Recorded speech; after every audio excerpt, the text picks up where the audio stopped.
हेल' लोगोफोर बे समाव नोंथांमोननो मोनसे जोबोद दुखुनांथाव काहानि नोंथांमोननो शेयार खालामनो नागिरदों। बेयो जाबाय सोरनि नोंथांमोना नुगोन दा बाहाय नोंथांमोना नुनो मोननाय जादों सासे मुंदांखा बर'नि नेशनेलिस्ट आरो इन्टारनेशनेल लेभेलनिबो बिथाङा माखासे बान्थाफोर मोनदोंमोन जायफोर मेडेलफोर बिथाङानो जादों गहिला बर' बिथां आरो बे गहिला बर' बिथाङा सासे आर्सारि एबा बोरला गावगिरि बिथां नोंसोर बयबो मिथिगौ। दा बिथांनि दुखु गोनां जारिमिन दा बिथांनि फोरमायनाय हिसाबै नोंथांमोननो दिन्थिनो लाग्रोनाय जादों। बिथाङा गावनि फेसबुक पेजआव बिथाङा पस्ट खालामना होदों। दा बाहाय नोंथांमोनहा नुदों दे बिथांनि फेसबुकआव बिथाङा मा पस्ट होदों।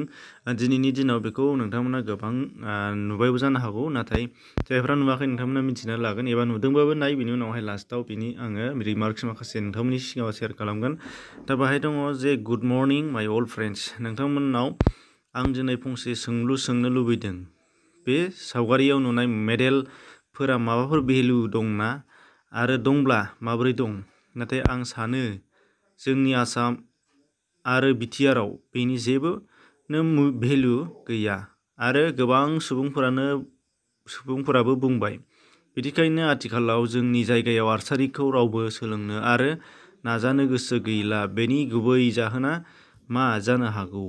आरो बे मेडेलआ आरो सार्टिफिकेटआ जेबो भेलु गैयाबा बेखौ आं माबोरै जोथोनै दोनना मा मोननो? बेसेबांबा गोबाव समनिफ्रायनो जोथोन लाबोबाय। एबार आं बेखौ सलाय आरो केरासिनजों हांगार खालामना आं सासे आर्सारि प्लेयारमोन बेखौ अरायनि थाखाय बावगारनोसै। बे बाथ्राखौ बिथाङा पस्ट होदों। दा बे हिसाबै बाहाय बिथांनि पस्ट होनायखौ नोंथांमोनहा नायनो लुबैदोंबा डिसक्रिपसनाव लिंक मोनगोन। बिनि डाइरेक्टलि लिंकखौ नोंथांमोननो डिसक्रिपसनाव प्रभाइड खालामना होदों। दानिया फैदो गुबै काहानियाव। आं फार्स्टआवनो बेखौ बिथांनिसिम रिकुवेस्ट खालामहरनो नागिरदों जे गहिला बर' बिथां, जों बिथांखौ रेसपेक्ट खालामगोन जेसेबांखि जोंनि जाथिनि हिसाबै, नाथाय बिथांनि जेनाखि साननाय, बे साननाया माबे खेथ्रआव लानानै बांसिनै दिनै बे बाथ्राखौ लास्ट ममेन्टआव बुंहैदों, बे बाथ्राखौ जोङो दुखु मोनदों। नोंथांनि बे बुंनाय बाथ्राखौ जे नोंथाङा माबा मोनसे रागा आरो दुखु मोनब्रैनायनि गेजेरजों दिनै बे बाथ्राखौ बुंनो जानो हागौ, नाथाय नोंथाङा बेखौ साननानै नायफिनगोन आरो नोंथांखौ आसा खालामो एबा जोङो मिजिंथियो नोंथाङा बे खामानिखौ माब्लाबाबो मावनाय नङा आरो बे सावनाय हांगार खालामनाय बेखौ नोंथाङा माब्लाबाबो खालामनाय नङा। जुदि नोंथाङा बेखौ खालामोब्ला नोंथाङा नोंथांनि सासे बिमाखौ बुथारनानै लानाय बेजों समान जाहैगोन। मानो होनबा नोंथाङा बर' हारिनि हिसाबै जोङो जेसेबांनाखि सिनायथि मोनबाय, नोंथाङा नाजाबोबाय। जानो हागौ जोंनि बा सोरनिबा नोंथांनाव रावबो मोनसेबो गोहोम गैया, हारसिङै नाजानायनि गेजेरजों जाहैदों। अब्लाबो नाथाय नोंथाङा बे हाबानिखौ मावोबा नोंथांजों लोगोसे गासै बर' हारि बर' बिमानिनो बियो मोनसे जोबोद खहा जागोन। बेखायनो नोंथांखौ खावलायदों बे खामानिखौ मावनो मोननाय नङा। दा नोंथांनि बे खामानि मावनायखौ बादा होबाय, नाथाय नोंथांनि जिहेथु बुंनायनि थांखि एबा बुंनायनि मिजिं, दा बिनि सायाव आं फंनैसो लानो नागिरदों। दा बाहाय नोंगौ नोंथां बुंनाया थिगैनो, आरो नोंथाङा जुदि थिगखौ बुङाखैमोनब्ला दिनैहाय नोङो मानो बे बाथ्राखौ बुंनांगौमोन? जोंनाव गोबां बोसोर बिटिसि सरकार थांबाय, बे बेलायाव नोंथांखौ रावबो नायसनाखैमोन एबा दानि दिनाव फैबाय बिटिआर सरकार। दा बेयावबो गोलाव सम थाङा नङा थांगासिनो दङ। दा बेखिनि समाव नोंथांखौ नायसनाखै बेखौ जों नुनो मोननाय जाबाय नोंथांनि पस्टनि गेजेरजों। दा बेखौनो खावलायदों जे बिटिआर सरकारा जेसेबां हायो एसेबां थाबैनो बेखौ खालामनांगोन, आरो जेसेबांनाखि बे आंनि चेनेलनि जिहेथु राव बेखौ नोंथांमोना खोनादों, बेनि गेजेराव जायहा बिटिआर सरकारनि सिंजों सोमोन्दो गोनां, बियो जानो हागौ डिस्ट्रिक्ट लेभेल, ब्लक लेभेल आरो नङाबा रुट लेभेल, बेनिफ्राय जायफोरहा खामानि मावगासिनो दङ बेखौ इमिडियेट बेखौ चिफ सारनिसिम बा चिफनिसिम लांनांगोन बाथ्राखौ, आरो थाबैनो बिनि माबा मोनसे राहा खालामना होनो नांगोन। आरो बेबायदि जाहाथे लासिंसिं एबा लाजिनांनाय एबा दुखुनांथाव बाथ्राखौ थाबैनो माबा मोनसे सोदांनानै होनायनि राहाखौ लाबोना होफैयो। आरो बेजों लोगोसे बिथांनियाल' दिनै जाय गाव बुंनानै लानायखाय नुदों, नाथाय बेबायदि जोंनि बिटिसि एबा बिटिआर एबा गासैबो हालामावनो गोबां बेबायदि जोंनाव जाखांफुनाय लाइमोनफोर जौगाबोनानै लासैनो गोदोलांफिननानै थांलांनाय जोंनाव गोबां दङ। जुनियरानो जा सिनियरानो जा बेयो गोबां दङ। दासिम नोंथांमोनहा बुथुमबा मोनगोन। दा बेखौ साफ्रोमखौबो माबा मोनसे राहा खालामनायनि गेजेरजोंहाय माबा मोनसे सलिउसन खालामनायनि गेजेरजोंहाय बेफोरखौ गासैखौबो आखायाव लाङो जाहाथे सरकारा बिनि सायाव खावलायनाय थाबाय। बेखौ फार्स्ट प्रियरिटि हिसाबै गभर्नमेन्टआ लानांगोन। दा बिनिफ्राय नेक्स्टआव बुंनो नागिरदों जोंनाव ससियेल वार्कार एबा जोंनाव ससियेलनि जिहेतु एक्टिभिस्ट बिथांमोननिसिम माखासे फंनैसो बाथ्रा।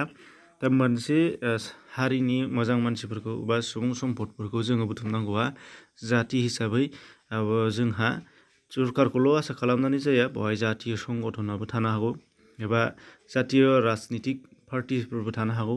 दा बिथांमोनहाबो बे हाबाफोरखौ लानो हानाय जायो, बे स्टेपखौ लानो हानाय जायो, जाहाथे बिसोरनि लाइमोनफोरनि जौगाबोनायानो बिथांमोननि सायावनो बेस्ट जाबोनानै फैगोन। जानो हागौ राजनितिकआनो जानो हागौ माबा मोनसे जाथिनि संगठन, स्टुडेन्ट इउनियन, गासैबो। दा बिथांमोनहाबो बेखौ आखायाव लानांगोन आरो आसा खालामो बिथांमोनहाबो लानांगोन आरो दिनैनि बे लासिं बाथ्राखौ एबा दुखुनांथाव बाथ्राखौ लाजिनानै एबा दुखु मोननानै आरो लानांगौआ बांसिनै गोहोम खोख्लैनानै फैबाय। दा बेजों लोगोसे आरोबाव जोंनाव गोबांथार मानसिफोर दंबावो जायफोरा माने हारसिङै बेक्तिगत एबा पार्सनेल हिसाबैबो सोरखौबा बेबायदि हेल्पलेस जानायखौ हेल्प खालामनो थाखाय आखायाव लानो थाखाय हानाय जोंनाव गोबां गैया नङा दंसै। बुंनो थाङोब्ला जोंनाव 40%आनो जोंनियाव मार्चेन्ट दंफैबावसै। गैथाराबाबो 20%खौ बुङाब्लाबो 30%खौ जों बुंनो हागोन। मार्चेन्टआ जोंनावबो दंफैसै।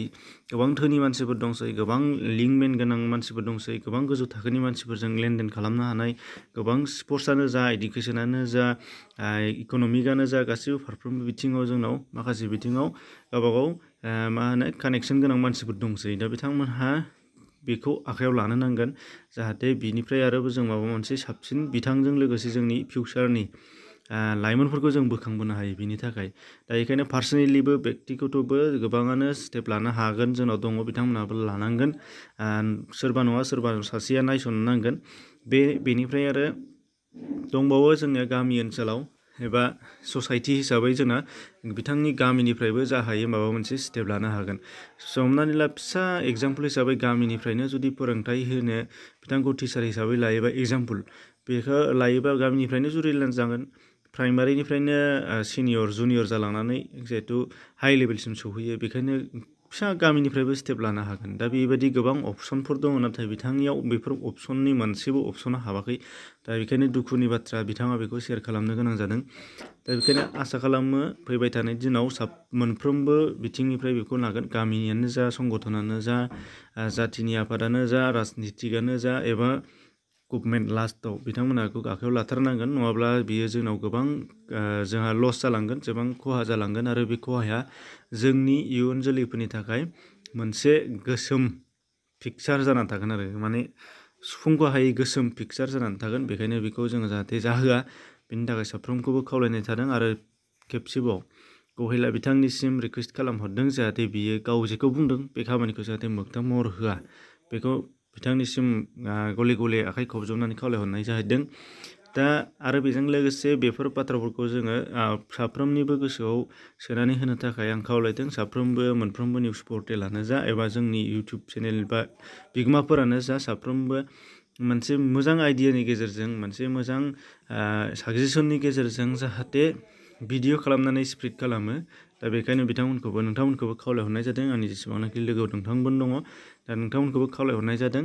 दा बेखिनि आरो हाजासे शेयार खालामनानै होबानो जाबाय। नोंथाङा नोंथांनि रावजोंबो बुंनानै होबानो जाबाय, जाहाथे बैसोरनि खोमायाव हाबै, जायफोर माने उन्दुनानै दङ, जायफोर नुनानैबो नुयि बायदि जागासिनो दङ, सरकारानो जा, आफादानो जा एबा माबा मोनसे सोरबा पार्सनेलि सुबुङानो जा, बेनिसिम दा बेखौनो खावलायनाय थाबाय।